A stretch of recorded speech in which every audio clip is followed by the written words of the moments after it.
With this year's E3 only weeks away, Sony is beginning to take the wraps off its next big product launch, the PlayStation Move. Introduced at E3 last year, the Move uses a combination of motion tracking and inertial sensors to add motion control to its PlayStation 3 console, hoping to recapture some of the market taken by Nintendo's Wii. Using the PlayStation Eye camera, the PS3 tracks glowing balls on top of the controller.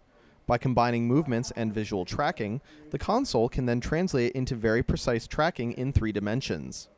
Sony's project leader, Richard Marks, said that the Move is ready on the hardware side, with a slated launch by the last quarter of 2010. The controller hardware is finished, and the software libraries are finalized for launch. The games are still being finished up. It's a software, issue as normal. So the game teams will use everything up to the last minute always. Right now, the Move currently functions with several tech demos, including this one that allows users to paint. The controller acts as a brush. Different colors can be selected. Users can also control the pressure of the virtual brush for broad or narrow strokes. For designing beyond basic pictures, Move software also supports 3D modeling. Dr. Marks presented a method to lathe a piece of virtual marble. He also took a flat virtual surface and modeled it by pulling points in 3 dimensions.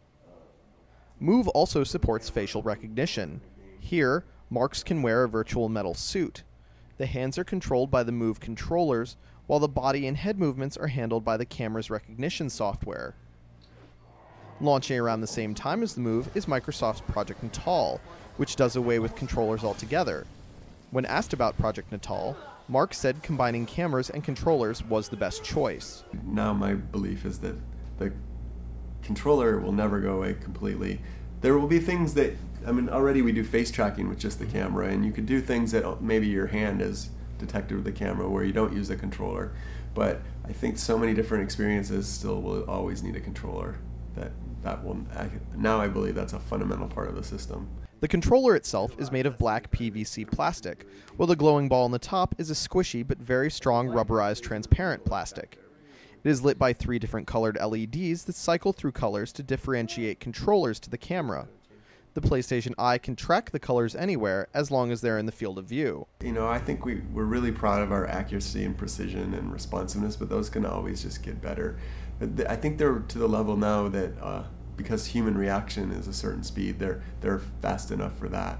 We noticed that the PS3 in use had E3 demos ready to go, but we weren't allowed to see them, so check back with us for more E3 coverage and updates on Move.